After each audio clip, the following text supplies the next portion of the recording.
ప్రార్థించుకుందాం. స్తోత్రం నాయన, పరిశుద్ధుడా నీకు వందనాలు ప్రభువా. అవును నాయన, మహాకృప కనికరం కలిగిన దేవుడవు యేసయ్యా. మానవాళి నశించిపోకుండా నీ కృపను ప్రత్యక్షపరిచిన దేవుడవు నాయన. ఈ వాక్యం చూస్తుండగా నాయన, ఒక్కొక్క బిడ్డ మీద నీ కృపను కృమ్మరించి లేవనెత్తమని, ఒక్కొక్కరితో మీరే నాయన మాట్లాడమని యేసు నామంలో ప్రార్థిస్తున్నాను తండ్రి, ఆమేన్. దేవుని బిడ్డలు పాపం చేసినప్పుడు దేవుడు వాళ్ళని ఎన్నడూ కూడా వాళ్ళని విడిచిపెట్టలేదు. ప్రవక్తల ద్వారా తన స్వరము ద్వారా దేవుడు వాళ్ళతో మాట్లాడుతా ఉన్నాడు. ప్రవక్తల్ని వాళ్ళ యొద్దకి పంపుతా ఉన్నాడు. దేవుడు పిలిచిన జనాంగాన్ని ఎప్పుడైతే వాళ్ళు పాపంలో పడిపోతున్నారో ప్రతిసారి దేవుడు వాళ్ళకి ఇంకొక అవకాశం కలగజేస్తున్నాడు ఆ పాపం నుంచి వైదొలిగి ఆయన యొద్దకు రావటానికి. అలాగే మనం చూస్తున్నాము విలాప వాక్యాలలో మనం చూసినట్లయితే యూదా ప్రజలు భయంకరమైన పాపం చేసి దేవుడి నుంచి వైదొలిగి విగ్రహారాధన చేస్తూ భయంకరమైన పాపముతో దేవుణ్ణి విడిచిపెట్టినప్పుడు చాలాసార్లు ఇర్మియా ప్రవక్త ద్వారా దేవుడు యూదా ప్రజల్ని హెచ్చరించినప్పటికీ కూడా యూదా ప్రజలు ఎన్నడూ కూడా ఇర్మియా వాక్యాన్ని వాళ్ళు వినలేరు. ఇర్మియాని హింసించారు, అనేక సార్లు శ్రమల పాలు చేశారు. అయినప్పటికీ కూడా ఇర్మియాను పదే పదే దేవుడు వారి యొద్దకు పంపుతా ఉన్నాడు. కానీ ఆ మాట విననప్పుడు దేవుని ఉగ్రత వాళ్ళ పైకి వచ్చినట్లుగా మనం చూస్తున్నాము. ప్రియ సహోదరి, ప్రియ సహోదరుడా, 2 సమూయేలు గ్రంథం 12వ అధ్యాయంలో మనం పరిశీలించి చూసినట్లయితే, మనం ఆ అధ్యాయాన్ని మనం ధ్యానించినట్లయితే, దావీదు దేవుని హృదయానుసారుడు. ఒక గొర్రెల కాపరిగా ఉన్న ఆ వ్యక్తిని దేవుడు తన ఆత్మతో అభిషేకించి ఒక రాజుగా ఆయనను చేశాడు. అనేక శ్రమల గుండా దావీదు వెళ్ళినప్పటికీ కూడా ఆ శ్రమలన్నిటిలోంచి దావీదును విడుదల చేసి ఒక మహారాజుగా దావీదును దేవుడు అభిషేకించాడు. అభిషేకం పొందిన వ్యక్తి, దేవుళ్ళో నడుస్తున్న ఒక వ్యక్తి ఒకరోజు ఒక స్త్రీని చూసి ఆమెతో పాపం చేశాడు. పాపం చేసి నేను పాపంలో పడిపోయాననే స్థితిని కూడా దావీదు మర్చిపోయి మనిషి పాపంలో పడిపోతున్నప్పుడు మనిషి దినదినము దిగజారిపోతుంటాడు. ప్రియ సహోదరి, ప్రియ సహోదరుడు, అలాగే దావీదు కూడా నేను పాపంలో పడిపోయాను అనే సంగతిని కూడా మర్చిపోయాడు. అయితే ఎప్పుడైతే దావీదు అలా మర్చిపోయాడో వెంటనే దేవుడు నాతాన్ అనే ఒక ప్రవక్తను దావీదు యొద్దకు పంపాడు. అయితే నాతాను ప్రవక్త వచ్చి ఒక ఉపమానాన్ని చెప్తున్నాడు. డైరెక్ట్ గా వచ్చి దావీదుతో నువ్వు పాపం చేశావని ఆయన చెప్పటం లేదు. దానికి ముందుగా నాతాను ప్రవక్త చెప్తున్నాడు, అయ్యా ఇదిగో ఒక గ్రామంలో 2 వ్యక్తులున్నారు, ఇరుగు పొరుగు వాళ్ళు. ఒకడు సంపన్నుడు, ఒకడు పేదవాడు. సంపన్నుడికి చాలా గొర్రెలు ఉన్నాయి, కానీ పేదవాడికి ఒకే ఒక గొర్రె పిల్ల ఉంది. అయితే తన కుమారులతో సహా అయితే ఆ గొర్రె పిల్లని తను చాలా ప్రేమగా చూసుకున్నాడు. తన కంచంలోనే తను తినిపించాడు, తన పరుపులో ఆ గొర్రె పిల్లని పడుకోబెట్టుకున్నాడు. ఇటువంటి ఒక స్థితిలో ఒక కూతురు లాగా ఆ గొర్రె పిల్లని చూసుకొని ప్రేమించి ఆ పేదవాడు దాన్ని పెంచినప్పుడు పక్కనే ఉన్న సంపన్నుడి ఇంటికి ఒక రోజు అతిథి వచ్చినప్పుడు ఈ సంపన్నుడు తనకున్న గొర్రెలన్నిటినీ విడిచిపెట్టి ఆ పేదవాడి గొర్రెను తెచ్చి వధించి విందు చేశాడు అని చెప్తున్నప్పుడు అది వింటుంటేనే దావీదుకు కోపం వచ్చింది. అయితే ఆయన అంటున్నాడు, ఎవరిది చేశాడో వాడు మరణానికే పాత్రుడు, అయితే వాడు తిరిగి 4 వంతలుగా చెల్లించాలని దావీదు చెప్తా ఉన్నాడు. అప్పుడు నాతాను ప్రవక్త చెప్తున్నాడు, అయ్యా ఆ వ్యక్తి, ఆ సంపన్నుడు ఎవరో కాదు, ఆ మరణ పాత్రుడు ఎవరో కాదు, అది నీవే అని చెప్పినప్పుడు తను చేసిన పాపము తనకు గుర్తుకొచ్చింది.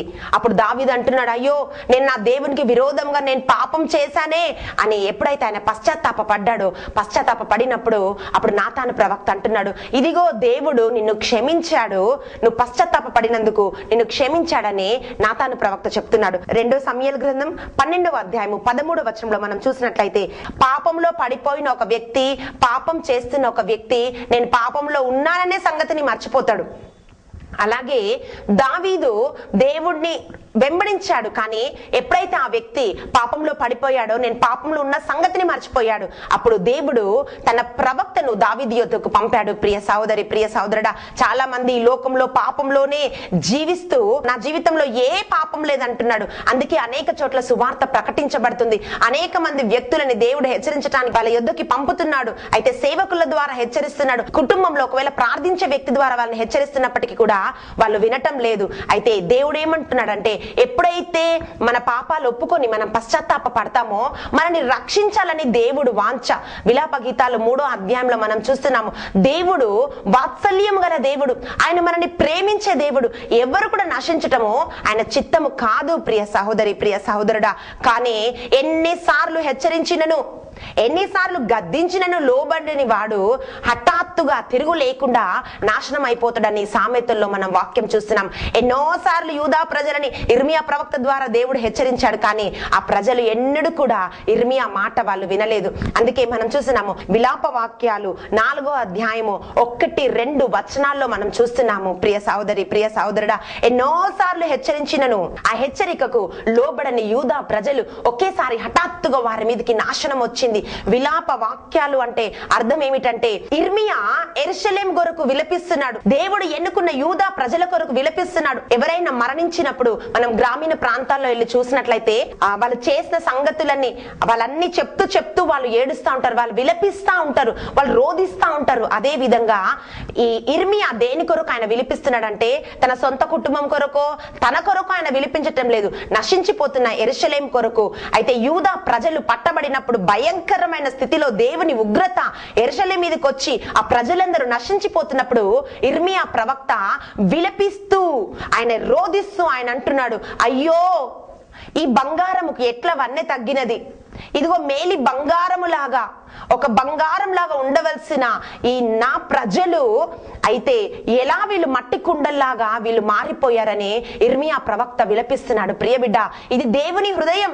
ప్రవక్తలు దేవుని ఆత్మ కలిగిన వాళ్ళు. ఈ రోజు దేవుని హెచ్చరికలను విని విని విని నీ జీవితాన్ని మార్చుకోకున్నప్పుడు దేవుడు కూడా నిన్ను చూసి ఇలాగే విలపిస్తుంటాడు, దేవుడు కూడా నిన్ను చూసి కన్నీరు కారుస్తుంటాడు. కానీ నీ లోపల ఉన్న పాపాన్ని నువ్వు ఒప్పుకున్నప్పుడు, దాని నిమిత్తం నువ్వు పశ్చాత్తాప పడినప్పుడు, ప్రియ బిడ్డ, ఆ పాపం నుంచి దేవుడు నేను విడిపించగలడు. ఇర్మియా రోధిస్తున్నాడు, అయ్యో ఎన్నిసార్లు నేను మీ వద్దకు వచ్చాను, ఎన్నిసార్లు నేను హెచ్చరించాను, మీరు నన్ను ఎన్నిసార్లు హింసించినను విడువక నేను మీ వద్దకి దేవుడు నన్ను పంపాడు కదా, మీరు వినలేదే, ఈ రోజు మీరు నశించిపోయారే.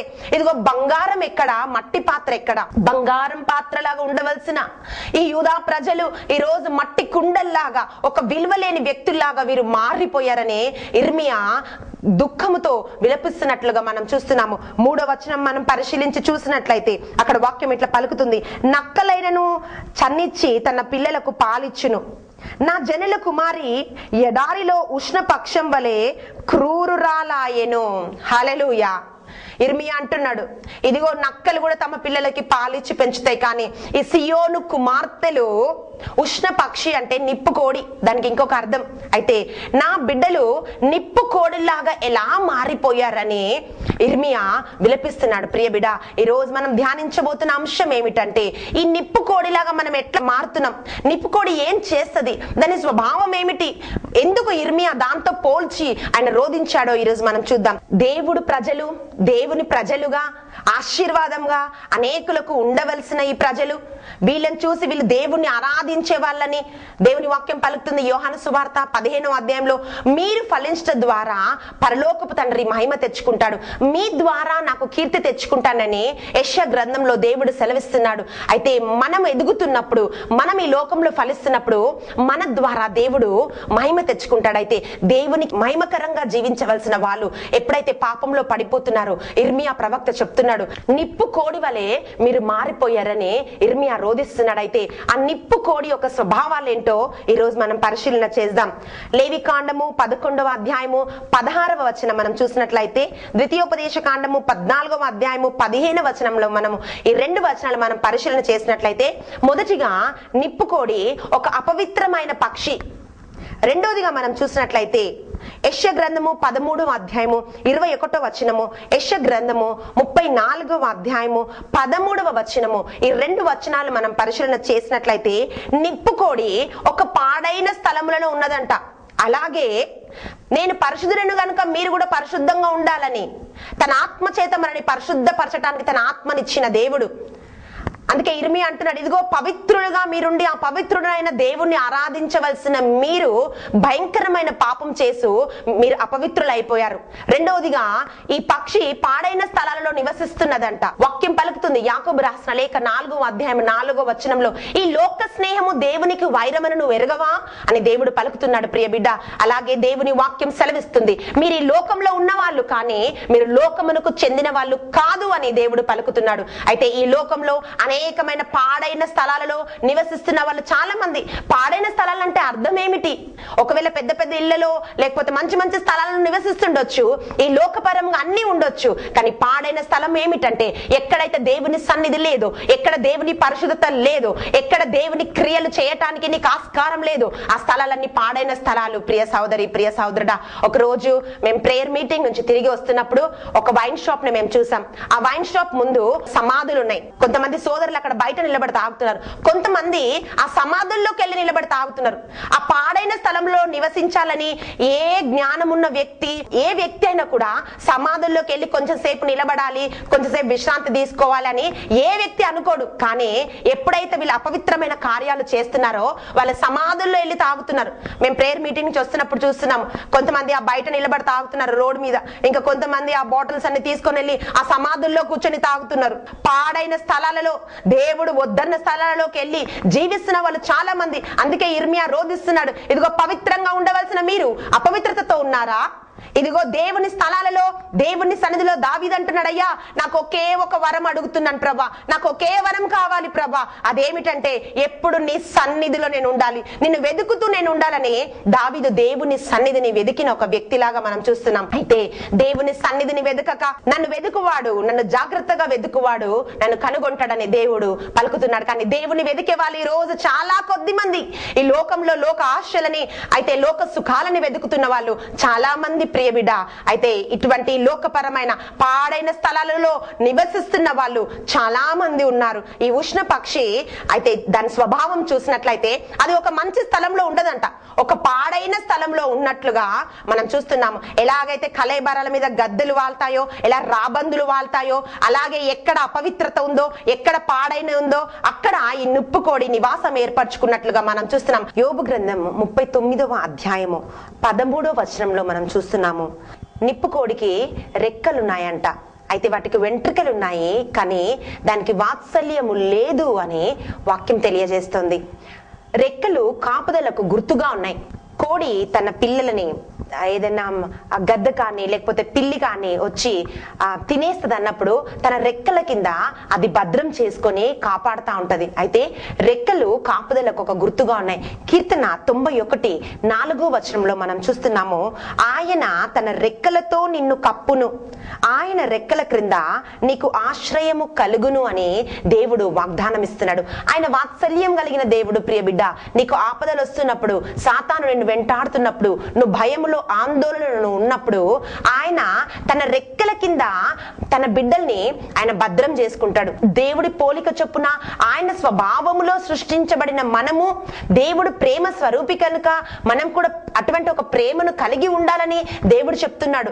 దేవుడు తండ్రి కనుక అటువంటి ఒక తండ్రి హృదయం మనం కూడా కలిగి ఉండాలని దేవుడు చెప్తున్నాడు. ఆయన అంటున్నాడు, ఒక తల్లి ఆదరించినట్లుగా నేను ఆదరిస్తాను అంటున్నాడు. అయితే ఒక తల్లి తన బిడ్డల్ని ఎట్లా ఆదరిస్తుందో, ఒక తండ్రి ఎట్లా తన బిడ్డల్ని ప్రేమిస్తాడో అటువంటి వాత్సల్యత కలిగి ఉండాలని దేవుడు మనకు చెప్తా ఉన్నాడు. అయితే రెక్కలు అనేది కాపుదలకు, వాత్సల్యానికి గుర్తుగా ఉన్నాయి. నిర్గమకాండం 19వ అధ్యాయము 4వ వచనంలో మనం చూస్తున్నాము, గరుడ పక్షి తన పిల్లలను రెక్కల మీద మోసుకొని వచ్చినట్లుగా నేను మిమ్మల్ని ఐగుప్తు దేశం నుంచి నేను మిమ్మల్ని తీసుకొని వచ్చాను. ఆ రోజు ఫరో ఒక సూపర్ పవర్, అందరికంటే కూడా అన్ని దేశాలు కూడా ఆ రోజు ఐగుప్తు కింద ఉన్నాయి. అయితే అటువంటి ఒక బలాఢ్యుడైన రాజు చేతి కింద నుంచి ఎలాగైతే గరుడ పక్షి తన పిల్లలని రెక్కల మీద మోసుకొని వస్తుందో అట్లా నేను మిమ్మల్ని మోసుకొని వచ్చాను కదా, నా రెక్కలతో మిమ్మల్ని మోసాను కదా అని దేవుడు పలుకుతున్నాడు. ప్రియ బిడ్డ, ఇక్కడ వాక్యం పలుకుతుంది, దేవుడు తన రెక్కల కింద దాచుకున్నట్లు మనము మన బిడ్డలని, మన కుటుంబాన్ని రెక్కల కింద దాచుకొని సాతాను మన కుటుంబం మీదకి దాడి చేస్తున్నప్పుడు, అయితే మన కుటుంబాన్ని నాశనం చేయడానికి వస్తున్నప్పుడు ఆ రెక్కల కింద మనము మన కుటుంబాన్ని భద్రం చేసుకోవాల్సిన మనము అట్లా మనం భద్రం చేసుకోవటం లేదని ఇర్మియా ఏడుస్తున్నాడు. ఇదిగో నిప్పుకోడిలాగా మీరున్నారా అని ఆయన అంటున్నాడు. ఇక్కడ ఈ నిప్పుకోడికి కూడా రెక్కలున్నాయి, కానీ ఆ రెక్కలలో వాత్సల్యం లేదు. ఈరోజు ప్రియ తల్లి, ప్రియ తండ్రి, ఈరోజు నీకు బిడ్డలు ఉండొచ్చు, కానీ ఆ బిడ్డల పట్ల వాత్సల్యత నీకున్నదా? ఆ కాపుదల, వారికి కావలసిన కాపుదలను నువ్వు ఇస్తున్నావా? ఈరోజు దేవుడు నిన్ను వాటన్నిటి కొరకు లెక్కను అడుగుతాడు. పిల్లలు లేకపోతే చాలా మంది ప్రార్థిస్తారు, అయ్యా నాకు పిల్లని ఇవ్వమని పిల్లలు కావాలని ప్రార్థన చేసి కన్నీరు విడుస్తూ ఉంటారు. ప్రియ సహోదరి, ప్రియ సహోదరుడా, నీకు ఇచ్చిన బిడ్డల్ని బట్టి కూడా దేవుడు నేను ఒక రోజు లెక్క అడుగుతాడు. ఇదిగో నీకు ఇంతమంది నేను సంతానం ఇచ్చాను, వాళ్ళను కాపుదలగా వాత్సల్యంతో పెంచవలసిన తల్లిగా తండ్రిగా నీ బాధ్యత ఏదని దేవుడు మనల్ని అడుగుతాడు. అందుకే ఇర్మియా విలపిస్తున్నాడు, అయ్యో నా ప్రజలు, బిడ్డల్ని కాపాడవలసిన నా ప్రజలు. విలాప వాక్యాలు 4వ అధ్యాయము 10వ వచనంలో మనం చూస్తున్నాము, వాత్సల్యము గల స్త్రీల చేతులు తమ కనిన పిల్లలను వండుకొనెను, నా జనుల కుమారికి వచ్చిన నాశనములో వారి బిడ్డలు వారికి ఆహారమైరి. ఎంత భయంకరమైన దుస్థితి, ఎలాంటి ఒక దురదృష్టకరమైన స్థితిలో ఆ రోజు దేవుని బిడ్డలు ఉన్నారు. ఆ రోజే కాదు, ఈ రోజు మనం లోకంలో చూస్తున్నప్పుడు, టీవీలో న్యూస్ చూస్తున్నప్పుడు, పేపర్స్ లో మనం చదువుతున్నప్పుడు, అనేక చోట్ల సంఘటనలు మనం వింటున్నప్పుడు అనేక మంది తల్లులు, అనేక మంది తండ్రులు ఇటువంటి భయంకరమైన స్థితిలో ఉన్నట్లుగా ఉన్నాం.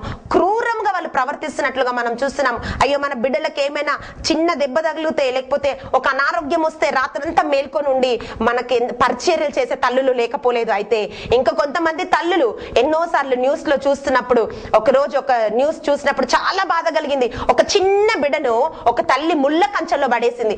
బిడ్డలకి ఏమైనా కింద పడుకుంటే వాళ్ళు కంఫర్ట్ ఉండదని, మెత్తగా ఉండదని చక్కగా పరుపులు చేసి, చిన్న పిల్లలు పుట్టినప్పుడు ఆ పరుపుల్లో పడుకోబెడతాం వాళ్ళని, హాయిగా వాళ్ళకి నిద్ర రావాలని. అయితే అలా ప్రేమతో వాత్సల్యతతో చూసుకోవాల్సిన తల్లి ముళ్ళ కంచెలో తన బిడ్డలు పడేసింది. ఈ రోజు అనేక మంది తల్లులు, అనేక మంది యవనురాలు అయితే వాళ్ళు వివాహం కాకముందే పిల్లల్ని కానీ అబార్షన్స్ చేసుకుంటూ ముళ్ళ కంచెల్లో వాళ్ళు పడేస్తున్నారు, మురికి కాలువలో పడుస్తున్నారు, చెత్త కుప్పల్లో వాళ్ళు పడేస్తున్నారు. ఇంకా కొంతమంది వాళ్ళ బిడ్డల్ని అమ్మేస్తున్నారు.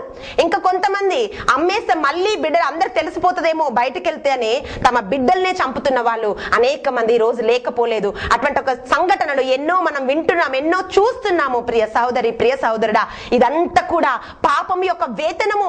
పాపం పెరిగిపోతున్నప్పుడు మనుషులలో ఆ వాత్సల్యం తగ్గిపోతుంది. అందుకే ఆయన అంటున్నాడు, ఇదిగో వాటికి రెక్కలున్నాయి కానీ ఆ రెక్కల కింద వాత్సల్యం లేదని ఇర్మియా చెప్తున్నాడు. అది ఎంత సత్యమైన వాక్యము. ఈ రోజు నిజంగా వాత్సల్యం కలిగిన తల్లుల కోసము దేవుడు చూస్తున్నాడు. ప్రియ బిడ్డ, ఇంకా చాలా మంది సూసైడ్ చేసుకుంటున్నారు. సూసైడ్ చేసుకుంటున్నప్పుడు నాతో పాటు నా పిల్లలు కూడా చనిపోవాలని వాళ్ళకు కూడా విషమిస్తున్నప్పుడు పిల్లలు చనిపోతున్నారు, తల్లులు మిగులుతున్న ఇన్సిడెన్సెస్ మనం ఎన్నో చూస్తున్నాం. అయితే అదంతా సాతాను పని అని ఆ తల్లులు మర్చిపోతున్నారు. చిన్న చిన్న బిడ్డలను వాళ్ళు కాల్ చేస్తున్నారు, చంపేస్తున్నారు, ఎందుకని ఎక్కడో పడేస్తున్నారు. అయితే ఇటువంటి ఒక స్థితిలో లోకము దిగజారిపోతుందని కారణం ఏంటంటే పాపమే. ఈ రోజు మనం ఆ పాపం నుంచి అనేక కుటుంబాలను విడిపించబడాలని మనం చేతులెత్తాలి. దేవుని బిడ్డలుగా మనం ప్రార్థన చేయాలి, ప్రభువా ఇటువంటి తల్లులను మీరు విడిపించండి అని మనం ప్రార్థన చేయాలి. ఇంకా కాపుదలగా ఉండవలసిన తండ్రులు తమ బిడ్డల జీవితాన్ని పాడు చేస్తున్న వాళ్ళు ఉన్నారు. తాగుతూ వ్యభిచార జీవితంలో జీవిస్తూ, లంచాలు తీసుకుంటూ, ఇష్టానుసారమైన జీవితం జీవిస్తూ, మేమెవరికి లెక్క చెప్పాలి, పాపం చేస్తేది మేమే కదా అని అనుకుంటున్న వాళ్ళు చాలా మంది ఉన్నారు. కానీ ప్రియ సహోదరి, ప్రియ సహోదరుడు, మనం చూస్తున్నాము విలాప వాక్యాలు 5వ అధ్యాయము 7వ వచనం మనం చూసినట్లయితే, మా తండ్రులు పాపం చేసి గతించిపోయిరి, మేము వారి దోష శిక్షను అనుభవించుచున్నాము. ఆడపిల్లలు పుట్టినప్పుడు చంపుతున్న వాళ్ళు చాలా మంది ఉన్నారు. అయితే ఆడపిల్లలు పుట్టడం అది వాళ్ళ తప్ప, వాళ్ళకి శిక్ష కలుగుతుంది. ఇక్కడ వాక్యం చెప్తుంది, మా తండ్రులు చేసిన పాపానికి మేము శిక్షను అనుభవిస్తున్నాం. ఒక తల్లిగా, ఒక తండ్రిగా నీవు పాప జీవితంలో ఉంటూ ఇష్టానుసారంగా జీవిస్తూ ఇది నా జీవితం, నేను ఎంజాయ్ చేస్తానని నువ్వు అనుకుంటున్నావేమో ప్రియ తల్లి, ప్రియ తండ్రి. కానీ ఆ పాపము మన బిడ్డలు భరించవలసి ఉంది. అయితే వాక్యం పలుకుతుంది సామెతలు రాసిన లేఖలో, ఇదిగో నీతిమంతుని పిల్లలకు ఆశ్రయస్థానం కలదు, నీతిమంతుని బిడ్డలు దీవించబడతారని వాక్యం పలుకుతుంది. అయితే మనం పాపం చేసినట్లయితే మన పాపము మన బిడ్డల్ని వెంటాడుతుంది. నిర్గమాకాండం 20వ అధ్యాయంలో మనం చూస్తున్నాము, ఇదిగో దేవుని ఆజ్ఞలకు విరోధంగా జీవిస్తున్న వాళ్ళు 4 తరాల వరకు ఆ కుటుంబం పైకి శాపం వస్తుంది అన్నట్లుగా మనం చూస్తున్నాము. ఈ రోజు నిజంగా నీ కుటుంబానికి నువ్వు ఒక ఆశీర్వాదమా, నువ్వు శాపమా ప్రియ తల్లి, ప్రియ తండ్రి? ఈ రోజు నువ్వు ఆలోచన చేసుకోవాలి. అయితే అందుకనే ఇక్కడ మన వాక్యం చూస్తున్నాము, నిప్పుకోడి రెక్కలున్నా దానికి వాత్సల్యం లేదు. ఎంతో మంది తండ్రులు బాధ్యతగా తన బిడ్డల పట్ల, ఇగో వాళ్ళకి చదివించవలసిన వాళ్ళు, బిడ్డల్ని చూసుకోవాల్సిన వాళ్ళు, బిడ్డలు చదువుతున్నారా వాళ్ళకి తెలియదు, ఎక్కడున్నారో తెలియదు, వాళ్ళని సక్రమైన మార్గంలో పెంచాలని ఆలోచన లేదు. అయితే వాళ్ళ అలా గాలికి పిల్లల్ని విడిచిపెడుతున్న వాళ్ళు చాలా మంది ఉన్నారు. ఒక రోజు ఒక చోటకి మేము వాక్యం చెప్పడానికి వెళ్ళినప్పుడు ఒక 3 years ఒక చిన్న బాబు, 3.5 years ఉండొచ్చు ఆ అబ్బాయికి. అయితే అబ్బాయి చెప్తున్నాడు, ఆంటీ మా డాడీ కోసం మీరు ప్రేయర్ చేయండి ఆంటీ. అయితే నేను అడిగాను, ఏంటి నాన్న దేనికోసం ప్రేయర్ చేయాలంటే, మా నాన్న తాగుతాడా ఆంటీ, తాగి వచ్చి మా మమ్మీని కొడతాడా ఆంటీ, అయితే ప్రేయర్ చేయమని ఆ చిన్న పిల్లలు చెప్తున్నారు. ప్రియ సహోదరి, ప్రియ సహోదరుడా, తల్లిదండ్రులుగా బిడ్డల కోసం ప్రార్థించవలసిన వాళ్ళు బిడ్డలే తల్లిదండ్రుల కొరకు ప్రార్థించే స్థితిలోకి ఆ తండ్రి దిగజారిపోయాడు. ఈరోజు నువ్వు ఎక్కడున్నావు? పవిత్రమైన స్థలంలోనా, పవిత్రమైన స్థలములోనా? ఇదిగో పవిత్రంగా నా అపవిత్రతతోనా? ప్రియ బిడ్డ, రెక్కలున్న వాత్సల్యం లేక ఒక తండ్రిగా ఒక తల్లిగా ఉన్న వాత్సల్యం లేని స్థితిలో నువ్వు ఉన్నావా? ఈ రోజు దేవుడు నేను హెచ్చరిస్తున్నాడు. మనం ఇంకో స్వభావం నిప్పుకోడిది మనం చూసినట్లయితే యోబు గ్రంథం 39వ అధ్యాయము 14వ వచనంలో నిప్పుకోడి నేల మీద తన గుడ్లను పెడతదంట. గుడ్లను పెట్టి మామూలుగా పక్షులు మనం చూసినట్లయితే అవి గుడ్లు పెట్టి వాటిని పొదుగుతాయి. ఎవరైనా ఒక మనిషి దాని దగ్గరికి రావాలనుకుంటే, లేకపోతే ఏదైనా దాని దగ్గరికి రావాలనుకుంటే వాటికంటే బలం గలవై వచ్చినా కూడా వాటి మీదకి యుద్ధం చేయడానికి వాటి పైకి అవి తిరుగుబడతా ఉంటాయి. కానీ ఇక్కడ ఈ నిప్పుకోడి స్వభావం ఏమిటంటే అది ఎవరు తొక్కేసినా ఏదైనా కూడా చింత లేకుండా నేల మీద తన గుడ్లను అది విడిచిపెట్టేస్తదంట. అయితే కాఠిన్యముతో ఇవి నా గుడ్లు అనే ఒక ఆలోచన కూడా లేకుండా ఆ నిప్పుకోడు ఉన్నదంట. ఎంత దురదృష్టం చూడండి. ఇర్మియా అయితే సియోను ప్రజలను నిప్పుకోళ్లతో ఆయన పోలుస్తా ఉన్నాడు. ఎంత దురదృష్టకరమైన సంగతి మనం ధ్యానిస్తే. ఇదిగో ఎంత కఠినంగా తల్లిదండ్రులు మారిపోతున్నారు, ఎంత కఠినంగా వాళ్ళ హృదయము మారిపోతుంది. ప్రియ సహోదరి, ప్రియ సహోదరుడా, అయితే ఆ పక్షి, ఆ బలహీనమైన పక్షులు తమ గుడ్లను కాపాడుకోవటానికి అవి అంత ప్రయాస పడుతుంటే, అయితే వాటికి ప్రాణం ఉన్నది కానీ ఆత్మ లేదు. కానీ ఆత్మ కలిగిన నీ బిడ్డలను కాపాడుకోవటానికి నువ్వేం చేస్తున్నావు ఈ రోజు? ప్రియ సహోదరి, ప్రియ సహోదరుడా, ఎంతో మంది వాళ్ళు భార్య భర్తలు విడిపోతున్నారు. అయితే ఆ పిల్లల పరిస్థితిని వాళ్ళు ఆలోచించలేకపోతున్నారు. భార్యకి ఇష్టం లేకపోయినా విడాకులే, భర్తకి ఇష్టం లేకపోయినా విడాకులే, వాళ్ళు కలిసి ఉండటానికి వాళ్ళకి ఆలోచన లేదు. అయితే హృదయ కాఠిన్యం, వాళ్ళు ఎవరిని తల్లి అని పిలుస్తారు, ఎవరిని తండ్రి అని పిలుస్తారు, ఎలా కలిసి ఉండాలి, ఒక ప్రేమ, ఒక ఆలోచన వాళ్ళకి లేదు. భార్య భర్తల మధ్యలో కూడా ఇటువంటి ఒక కాఠిన్యము మనం చాలా మంది జీవితంలో చూస్తున్నాం. మనకి ఎవరైనా కొంచెం పరిచయం అయితే వాళ్ళతో కఠినంగా మాట్లాడితే వాళ్ళు నొచ్చుకుంటారనే ఆలోచన కలిగి మనం ఉంటాం. కానీ అన్ని రోజులు కాపురం చేసి భార్యను వదిలిపెట్టడానికి, భర్తను వదిలిపెట్టడానికి, పిల్లల్ని విడిచిపెట్టి ఇష్టానుసారంగా పాపంలో జీవిస్తున్న వాళ్ళు ఎంతో మంది ఈ రోజు ఉన్నారు. ప్రియ సహోదరి, ప్రియ సహోదరుడా, ఈ రోజు దేవుడు హెచ్చరిస్తున్నాడు. అది ఏమిటో కాదు, అది దేవుని ఉగ్రత. పాపం వలన ఈ రోజు నిజంగా నీ హృదయం నువ్వు కఠినం చేసుకోకుండా నీ పిల్లల గురించి నువ్వు ఆలోచించాలని దేవుని వాక్యం హెచ్చరిస్తుంది. మనం చూస్తున్నాము 2 రాజుల గ్రంథంలో అక్కడ ఎలీషా అనే ఒక ప్రవక్త ఉన్నాడు. అయితే సిరియా దేశంలో 2 రాజుల గ్రంథం 5వ అధ్యాయంలో మనం చూస్తున్నాము సిరియా దేశపు సైన్యాధిపతి నయామాను అనే ఒక వ్యక్తి ఉన్నాడు. అతను కుష్ఠరోగంతో బాధపడుతున్నాడు. అయితే అతని దగ్గరున్న ఒక కన్య అమ్మాయి చెప్తుంది, అయ్యా మీరు మా దేశానికి వెళ్ళండి, అక్కడ ఎలీషా అనే ఒక ప్రవక్త ఉన్నాడు, అతని ద్వారా నీకు స్వస్థత కలుగుతుంది అన్నప్పుడు ఈ నయామాను ఎలీషా ప్రవక్త దగ్గరికి వెళ్ళాడు. ఎలీషా ప్రవక్త దగ్గరికి వెళ్ళినప్పుడు ఇదిగో ఎలీషా ప్రవక్త చెప్తున్నాడు, యోర్దాన్ నదిలో నువ్వు 7 సార్లు మునుగుతే నీకు స్వస్థత వస్తుందని చెప్పినప్పుడు అయితే ఈయనకి మొదటగా కోపం వచ్చింది.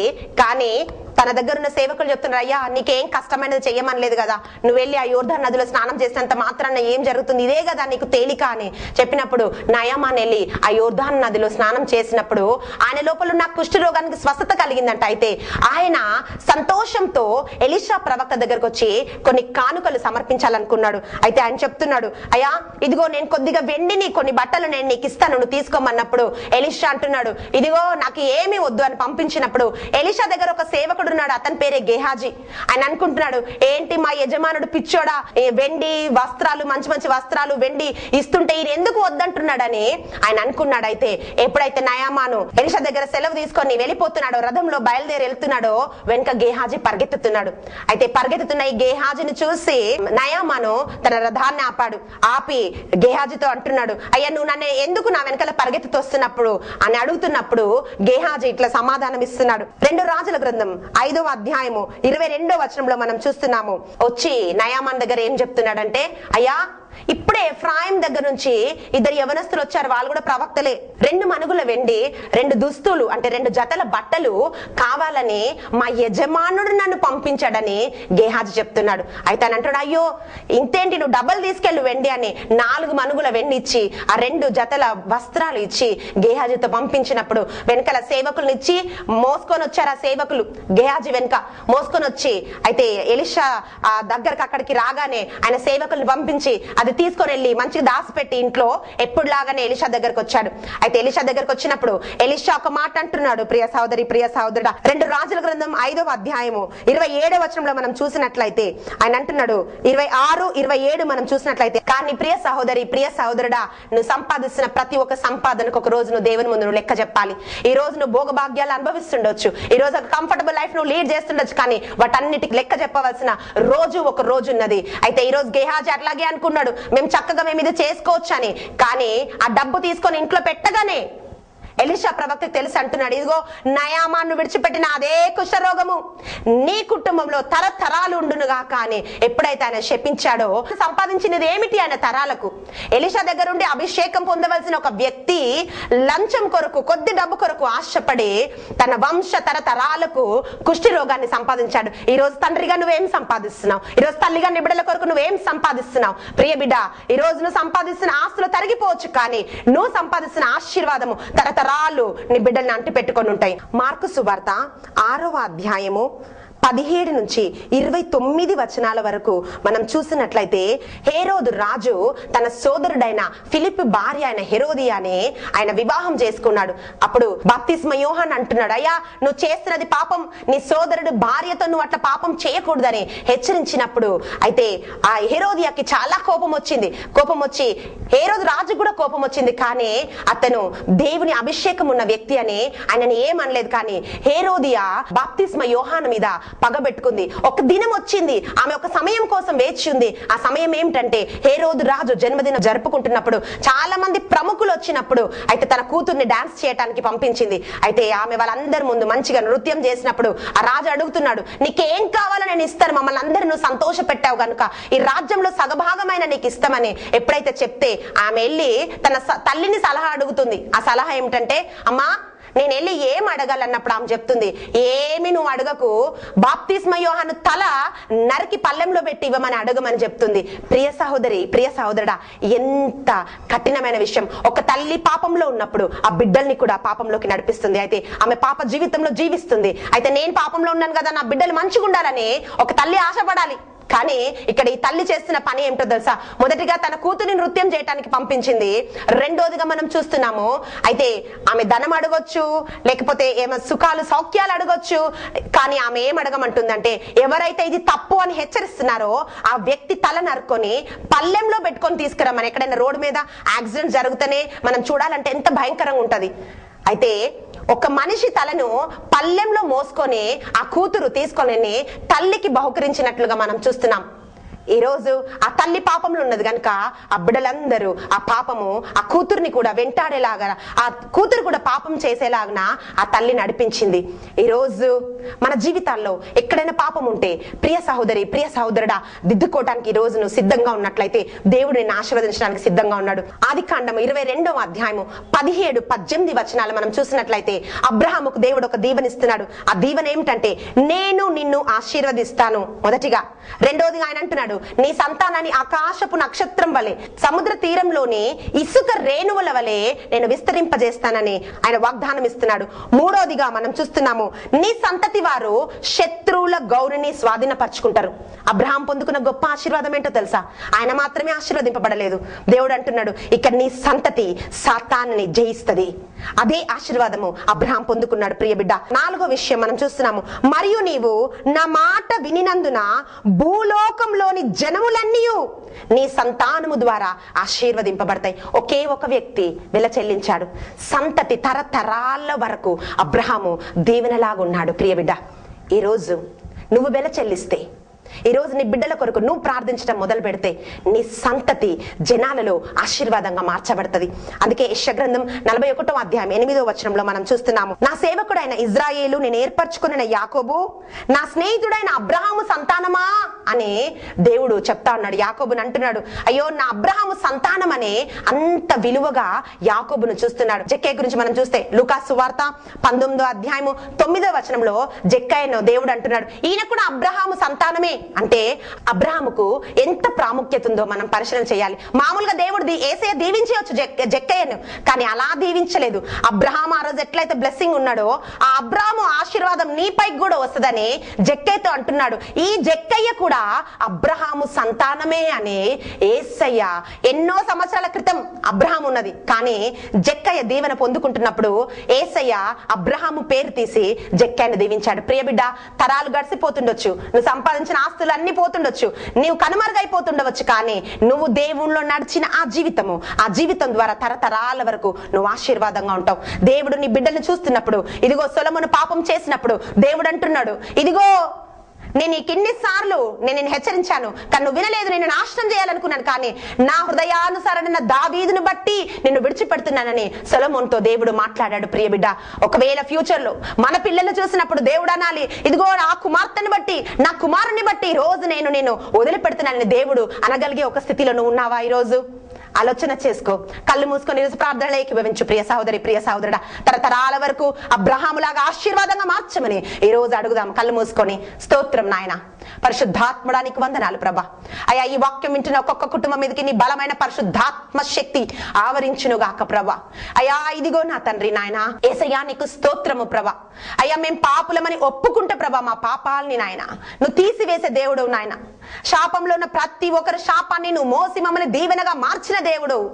ప్రియ బిడ్డ, ఈ రోజు నువ్వు చేయవలసినది ఒకటే, అయ్యా నా జీవితంలో పాపం ఉన్నదని ఒప్పుకుంటే చాలు, ఆయన నిన్ను విడిచిపెడతాడు. ప్రియ బిడ్డ, ఇదిగో ఆయన నిన్ను దీవిస్తాడు.